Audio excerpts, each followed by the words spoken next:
Olá pessoal, então vamos começar uma revisão aqui de gêneros textuais, ok? Aqui nós vamos iniciar uma série de alguns vídeos em que nós vamos revisar alguns dos gêneros discursivos, ok? Então vamos lá. O primeiro que nós vamos revisar hoje é a charge. Aqui nós temos o modelo de charge, né? Em que aparece o padre, a noiva e o noivo, e o padre fala: e agora eu os declaro marido e mulher, podem atualizar seus status no Facebook. Vejam que o humor é oriundo aqui desse finalzinho. Podem atualizar seus status no Facebook. Certo? Então, até porque aí você vê que tem uma crítica ao excesso da presença das mídias sociais nas vidas das pessoas, né? Dá a impressão que as mídias sociais já estão moldando até todo tipo de prática social. É essa crítica que a charge faz. E aqui nós vamos ver agora as características da charge. Então, como aparece aqui, apresenta um quadro único. Pode haver articulação entre linguagem verbal e não verbal, como nessa charge que acabamos de ver. Linguagem verbal, fala do padre, não verbal, os desenhos. Ou restrição à linguagem não verbal. Também a charge pode ser somente uma imagem. Crítica carregada de humor, é uma característica da charge. A partir do humor se faz a crítica. Aqui aparece contextualizados, mas no caso aqui seria contextualizadas, só fazendo uma correção. As charges são contextualizadas com fatos ou notícias. Então, a charge está relacionada àquilo que ocorre no dia a dia. E aí, uma outra observação que eu queria fazer, até vou corrigir aqui, é a questão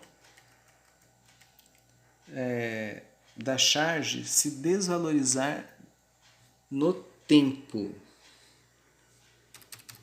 Ok?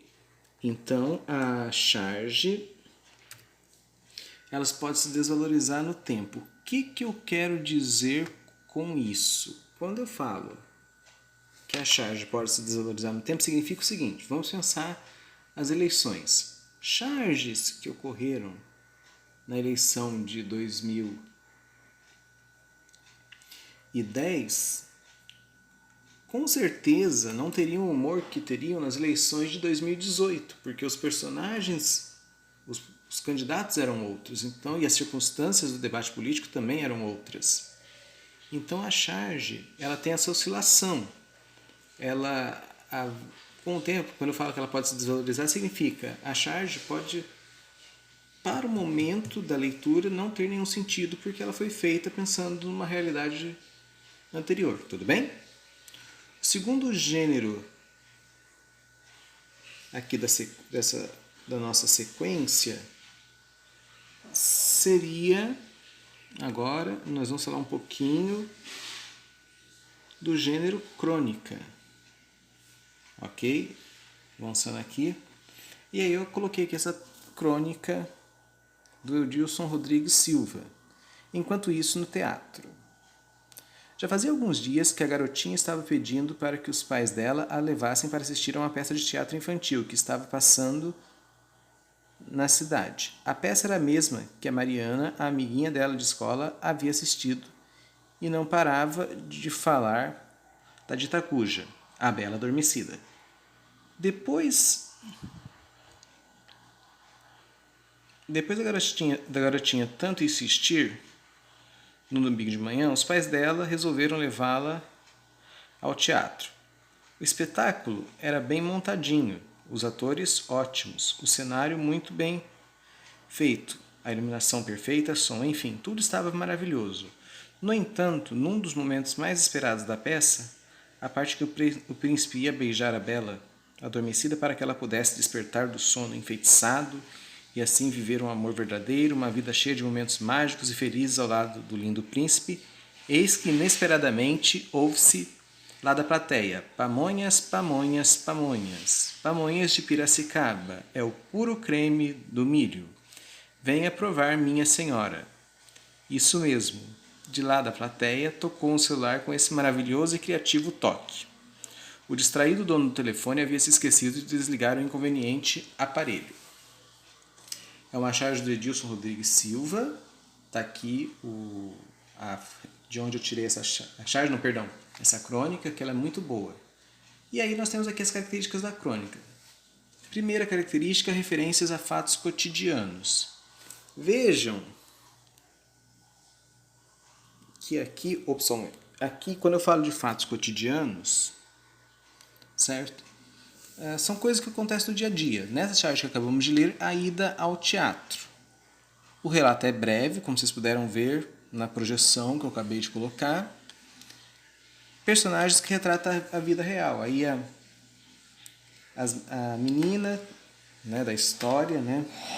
Aqui uma garotinha, ela tinha amiga dela, Mariana, que falou da peça de teatro, e um lindo dia, ok? Os pais dela, levaram-na ao teatro.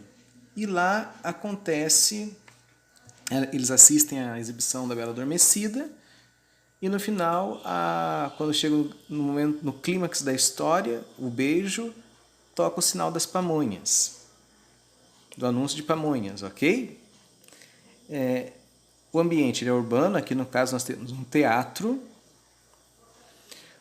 A crônica costuma ser veiculada principalmente em jornais, por isso que eu coloquei aqui vínculos com o jornalismo. Ok? Então, muitos dos grandes cronistas do Brasil escreveram para jornais. E aqui eu coloquei uma outra característica, exploração de linguagem informal e gírias. Por quê? A ideia aqui é reproduzir o dia a dia das pessoas. Por isso que muitas vezes aparece linguagem informal e gírias, e as gírias nas falas dos personagens, tudo bem? Certo? Então, basicamente, são essas características da crônica, recordando. Seguindo aqui na nossa revisão, agora vamos para o artigo enciclopédico. Olha, essa eu tirei do site Só Leitura, de um blog, né? Sobre artigo enciclopédico. Então, é um gênero que apresenta informações básicas para o entendimento de um determinado assunto, ok? Aqui do caso do conhecimento humano. Então, o artigo enciclopédico ele é uma espécie de um registro de tudo aquilo que... aliás, é um registro que visa divulgar o conhecimento produzido pela humanidade ao longo de sua história, ok? O artigo enciclopédico ele aparece, como o nome sugere, nas enciclopédias, que era uma obra de referência que poderia ser consultada a qualquer momento, sempre que fosse necessário. Por exemplo, a Barça seria um exemplo, né? Hoje, das enciclopédias, a mais famosa e também a mais polêmica é uma plataforma digital que todos conhecem, que é a Wikipédia, né? Que é um conjunto de artigos de escrita coletiva, né? Os textos da Wikipédia são artigos enciclopédicos, né? Aqui a grande problemática é a origem das fontes e o caráter confiável desses dados, né? Que aí é uma polêmica na qual eu não vou entrar nesse vídeo, tudo bem? E aqui eu coloquei um exemplo, né, de um artigo enciclopédico falando sobre ergonomia, que se refere ao conjunto de conhecimentos necessários para que a pessoa possa trabalhar da maneira mais confortável, sem prejudicar sua qualidade de vida. E aqui baseado na ideia de conforto, segurança e eficiência, tudo bem?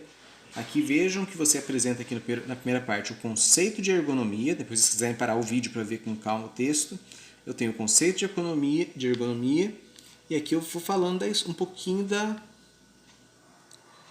de como a ergonomia se desenvolveu, ok? O porquê dela, certo? Aqui eu tenho aqui a referência de onde eu tirei esse artigo enciclopédico, caso alguém queira consultar depois, que é um conjunto de slides sobre linguagem muito interessante, recomendo a leitura. E aqui nós temos o exemplo, então, né? Aqui você tem uma visão panorâmica do que é ergonomia, né? Esse assunto é muito familiar para os alunos que fazem curso técnico, porque geralmente tem a disciplina higiene e segurança do trabalho, né? Quando eu fiz hotelaria pelo CEPAS aqui de São José dos Campos, eu me lembro que uma das matérias que eu cursei foi justamente higiene e segurança do trabalho. Tudo bem? Aí, na sequência, para fechar essa revisão aqui, eu tenho um anúncio publicitário.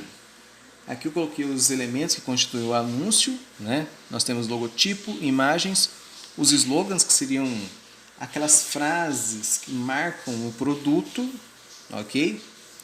O texto, e aqui eu coloquei como característica a função conativa, ou seja, aquela função da linguagem que o meu foco é convencer o meu interlocutor a adquirir o produto ou fazer algo, certo? E aí, para fechar, então, em cima dessa, a gente vai ver agora essas características aqui numa propaganda. Aqui nós temos uma propaganda da Hellmann's. Quero deixar bem claro que aqui eu só estou citando a maionese Hellmann's, porque foi a propaganda que eu achei mais interessante para analisar. Quero deixar bem claro que não tem nenhum vínculo com a Hellmann's. Então vamos lá. Você tem o slogan, a verdadeira maionese, slogan que eu me lembro desde que eu era criança, que esse slogan já existia, né? Você tem aqui nós temos aqui o logotipo, ok, do produto. Vejam ele aqui também. Nós temos a imagem. E aqui, ó, uma coisa interessante que vejam, a maionese Hellmann's, ela está num ambiente escuro e ela parece iluminada. Aqui você parece reforçar a ideia de que é digamos assim, um produto divino, de tão bom que é. E aí e a ideia de luz, né, que é ideias, inspiração. E aqui faz sentido com o texto, que aparece aqui, ó, vou focar um pouquinho no texto, vejam. Hellmann's em musa inspiradora. Aí a expressão musa inspiradora, com a luz aqui. Veja que a Hellmann's dá inspiração. E nós temos aqui, né, o texto. Edson mora sozinho e trabalha durante o dia. Sai cedo e volta para casa à tarde. O que ele menos possui é tempo e vontade para cozinhar, até que ele encontra sua motivação para fazer isso depois de um dia puxado. Sua musa inspiradora, maionese Hellmann's. Edson, chega em casa e lá está ela, linda e iluminada, esperando por ele. Edson não resiste e faz uma janta deliciosa. Então vejam que aqui até você tem a função apelativa se mostra da seguinte maneira: o produto é tão bom que inspira alguém que está super cansado a cozinhar e fazer uma janta deliciosa. É aqui que começa o convencimento, tudo bem? Nesse caso é interessante, nós não temos nenhum verbo no imperativo, mas a função conativa aqui se manifesta pela apresentação dos argumentos, tudo bem? E aqui a gente ainda tem a comparação da Hellmann's com a musa inspiradora, né? Então, ó, só para a gente retomar aqui, então, ó, a gente viu o logotipo, imagens, o slogan, a verdadeira maionese, o texto, que nós vimos aqui, e o logotipo da empresa, que aparece 2 vezes, tudo bem? Pessoal, espero que esse vídeo tenha ajudado. Revisamos 4 gêneros textuais aqui, são características gerais, tudo bem? Até a próxima, tchau, tchau!